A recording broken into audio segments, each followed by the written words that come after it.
Welcome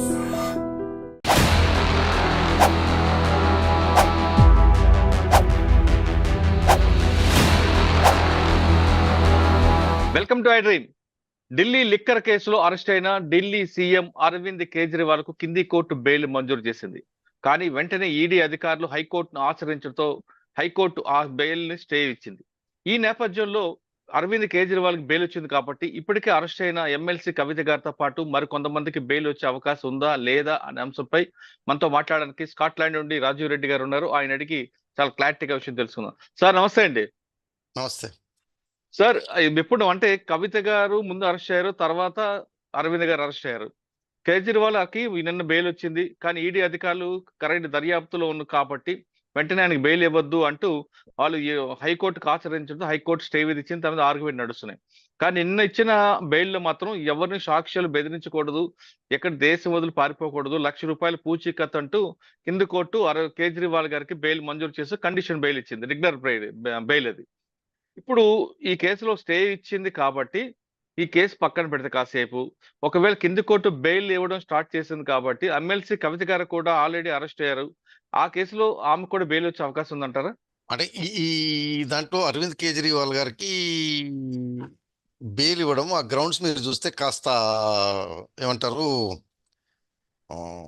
touch and go లాగా ఉంది. Okay.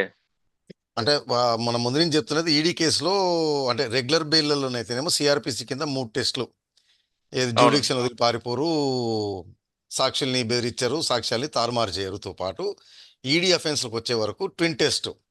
Prima facie ఆ వ్యక్తి ఏమంటారు ఈ అఫెన్స్ లో ప్రైమా ఫేసి ఆ వ్యక్తి ప్రమేయం లేదు. ఒకవేళ బెయిల్ ఇచ్చినా ఈ వ్యక్తి ఆ అఫెన్స్ లో అంటే మళ్ళీ రిపీట్ చేయడానికి 2 కండిషన్స్ సాటిస్ఫై చేయాలి. ఇప్పుడు కేజ్రీవాల్ గారి బెయిల్ అప్లికేషన్ చూస్తే స్ట్రేంజ్ గా ట్విన్ టెస్ట్లు మెన్షన్ చేసింది, కానీ ఆ జడ్జి గారు దానిపైన పెద్దగా డిస్కషన్ ఏం చేయలేదు. చేయకుండా రెగ్యులర్ సిఆర్పిసి దాంట్లోకి వెళ్ళిపోయి దాన్ని బేస్ చేసుకొని ఇచ్చారు. అంటే దానికి కొన్ని గ్రౌండ్స్ ఏం రాసిందంటే ఓన్లీ అప్రూవర్ స్టేట్మెంట్ల పైనే ఉంది కేసు ఒకటి, కాబట్టి ఇతను ప్రైమా ఫేసి ఉంది అనేది ఎస్టాబ్లిష్ చేయలేదు ఈడీ. రెండోది చెప్పాను కదా, కాలదోషం, అంటే సమయం గడుస్తూ ఉంటే మెల్ల బెయిల్కి ఎలిజిబుల్ అవుతూ ఉంటారు. అంటే పర్మనెంట్ గా పెట్టుకోలేరు కదండి, ట్రయల్ మొదలు కాకముందు డిలే జరుగుతూ ఉంటే. అవును. బేసిక్ అది బేస్ చేసుకుంది. అయితే ఆవిడ ఏంటంటే కొన్ని విషయాల్లో ఆ జడ్జిమెంట్ మొదలుపెట్టిందంటే కొన్ని 100 పేజీలు 1000 పేజీల డాక్యుమెంట్లు ఫైల్ చేశారు ఇరు వర్గాలు. ఇప్పుడు అవన్నీ అనవసరం, అవన్నీ చర్చించడం అనవసరం అని అంది. అయితే ఇంకా అదే ఒక గ్రౌండ్ తీసుకొని హైకోర్టుకి వెళ్ళారు. మా ఆర్గ్యుమెంట్లు పూర్తిగా ఏం లేదు, మా డాక్యుమెంట్లు పూర్తిగా చూడలేదు అని. ఏదేమైనా ఇంకోటి బలమైన కారణం తను దేనిపైన బేస్ చేసుకుని బెయిల్ ఇవ్వడానికంటే సుప్రీంకోర్టు కేజ్రీవాల్కి ఇంటరిమ్ బెయిల్ ఇచ్చేటప్పుడు ఒక అబ్జర్వేషన్ చేసింది, కేజ్రీవాల్కి ఏదైనా యాంటీసిడెంట్స్ ఉన్నాయా అని. అంటే నో యాంటీసిడెంట్స్ అని ఈడీ ఒప్పుకుంది. సో యాంటీసిడెంట్స్ లేవు అని చెప్పి, మీరు అన్నట్టు కవిత గారికి వచ్చేటప్పటికి యాంటీసిడెంట్ అంటే ఇలాంటి క్రైమ్లు ముందు చేసినా చేయకపోయినా కవిత గారికి బలంగా చుట్టుకునేది మనం ముందు నుంచి అనుకుంటున్నది ఏంటంటే ఆ సెల్ ఫోన్లను డిలీట్ చేయటం. ఆ డిలీట్ చేసిన దానికి రీజనబుల్ ఎక్స్ప్లెనేషన్ ఇవ్వకపోవటం. సో అక్కడ ఈ సాక్ష్యాలు తారుమారు ఒకటి చుట్టుకుంటుంది. రెండోది దాంట్లో ఎవరో సాక్షిని ప్రభావితం చేయడానికి మన కవిత గారి తరఫున ఎవరో ప్రయత్నం చేశారు, ఆ రికార్డు ఈడీ దగ్గర ఉంది అని వాళ్ళ ప్రతి పిటిషన్ లో చెప్తా ఉన్నారు. ఈ రెండు అడ్డం ఉన్నాయి. ఇంటరిమ్ బెయిల్ లో కేజ్రీవాల్ గారు వెళ్ళి తర్వాత జూన్ 2 వస్తానంటే కోర్టు చెప్పినట్లుగానే కరెక్ట్ రావడం, ఇవన్నీ కూడా కోర్టు కన్సిడర్ చేస్తుంది అంటారా? తప్పకుండా చేస్తుందండి. అయితే అది చేసే ముందు ఈ పిఎంఎల్ యాక్ట్ లో సెక్షన్ 45 ప్రకారం ట్విన్ టెస్ట్ సాటిస్ఫై చేయాలి. ప్రైమా ఫేసి ఇన్వాల్వ్మెంట్ లేదు, ఈ అఫెన్స్ రిపీట్ చేయడం అని. ఈ రెండు అయిన తర్వాతనే మీరు చెప్పిన ఇవన్నీ కండిషన్స్ వస్తాయి. అయితే ఇప్పుడు కేజ్రీవాల్ బెయిల్లో ఇప్పుడున్న బెయిల్ జడ్జిమెంట్ లో పెద్దగా వాటిపైన పెద్దగా డిస్కషన్ చేయలేదు. ప్రైమా ఫేసి ఓన్లీ అప్రూవర్ స్టేట్మెంట్లు అంటారు. సరే, అరవింద్ కేజ్రీవాల్ దగ్గరికి వచ్చేటప్పటికి ఇంకో ఇష్యూ ఉందంటే అరవింద్ కేజ్రీవాల్ గారికి డైరెక్ట్ ఇన్వాల్వ్మెంట్ ఉన్నట్టు ఎక్కడ లేదు. ఈడీ వారు రిలే అవుతుంది ఏంటంటే పిఎంఎల్ యాక్ట్ లో సెక్షన్ ఉంటది, ఏదైనా కంపెనీ కానీ గ్రూప్ ఆఫ్ ఇండివిజువల్స్ అఫెన్స్ చేస్తే అది మీకు చెప్పాను, మనకు చెక్ బౌన్స్ లో కూడా కంపెనీ మీకు చెక్ ఇస్తుంది, ఎవరో డైరెక్టరో దాని మేనేజరో ఏమంటారు సిఎఫ్ఓనో ఎవరో సైన్ చేసి ఇస్తారు మనకి. కానీ మనం కేసు వేసేటప్పుడు కంపెనీతో పాటు కంపెనీ ఏమంటారు, దాన్ని ఎట్లా అంటారంటే whoever is incharge of running that company ఉంటారో వాళ్ళని కూడా మనం లైబుల్ చేస్తాం. మ్మ్. సపోజ్ ఒక ఏబిసిడి కంపెనీ మనకి చెక్ ఇచ్చిందండి, పేమెంట్ బౌన్స్ అయింది అవును, అనుకోండి. అవును, ఏబిసిడి కంపెనీ జైల్లో పెట్టలేరు కదా. సో కంపెనీ తరఫున కంపెనీ వివరాలు ఇన్ఛార్జ్ ఎవరు ఉంటారో వాళ్ళందరినీ మనం అక్యూజ్ చేస్తాం. డైరెక్టర్లు అనుకోండి, అదేలేండి. మేనేజర్లు అనుకోండి, చేస్తాం. సో పిఎంఎల్ మ్మ్. యాక్ట్ లో కూడా ఒక సెక్షన్ ఉంటుంది అనమాట. మ్మ్. ఏదైనా కంపెనీ కానీ అసోసియేషన్ ఆఫ్ ఇండివిజువల్స్ కానీ మనీ లాండరింగ్ పాల్పడితే any person who is incharge of that ని ముద్దాయి చేస్తారు. సో ఈడీ రిలే అవుతుంది ఏంటిదంటే మ్మ్. కేజ్రీవాల్ డైరెక్ట్ డబ్బులు తీసుకోవడము, డబ్బులు తీసుకొని వాడుకోవడం లేదు. లేదు. ఆ డబ్బులు ఆ పార్టీ ఎలక్షన్లకు వాడుకుంది, గోవా ఎలక్షన్లకు అనేది. అవును. దానికి ఏంటంటే ఈ ఆమ్ ఆద్మీ పార్టీకి సంబంధించిన ఫంక్షనరీస్ కొంతమంది స్టేట్మెంట్ తీసుకుంటే అరవింద్ కేజ్రీవాల్ గారి, ఈ పార్టీకి అధ్యక్షుడు అరవింద్ కేజ్రీవాల్ గారి నిర్ణయాలను తీసుకునేది, ఈ పార్టీని నడిపించేది అరవింద్ కేజ్రీవాల్ గారు అని. సో ఆ సెక్షన్ ఇంక్లూడ్ చేస్తూ అరవింద్ కేజ్రీవాల్ గారిని దీంట్లో ముడిపెట్టింది అనమాట. So okay. ఆ ఆర్గ్యుమెంట్ ఈడీ చేసింది, కానీ జడ్జి గారి బెయిల్ ఆర్డర్ లో వాటిపైన కూడా పెద్దగా తీసుకోలేదు. చర్చించలేదు, తీసుకోలేదు వాటిని కూడా. ఓకే. కవిత వచ్చే వరకేమో కవిత గారి డైరెక్ట్ ఇన్వాల్వ్మెంట్ కనపడతా ఉంది. మ్మ్. డబ్బులు మొబిలైజ్ చేయడంలో, కిక్ బ్యాక్ ఇవ్వడంలో, కిక్ మ్మ్. బ్యాక్ ఇచ్చిన తర్వాత కొన్ని కంపెనీల ద్వారా అక్కడ మద్యం వ్యాపారం చేసి వాటిలలో వచ్చిన ప్రాఫిట్లని ఈ కిక్ బ్యాక్ ని రీకూపరేట్ చేసుకోవడం చేసింది అనేది ఈడీ వారి allegation. Hmm. But most important ఏంటిదంటే కవిత గారి పైన ఆ సెల్ ఫోన్లని డిలీట్ చేయడం, ఓకే. తర్వాత ఇందులో ఒక ఏమంటారు సాక్ష్యాన్ని ప్రభావితం చేయడానికి ప్రయత్నం చేయడం. మ్మ్. ఈ రెండు కొంచెం కష్టం ఓవర్కమ్ చేయడం కవిత గారు. అచ్చా.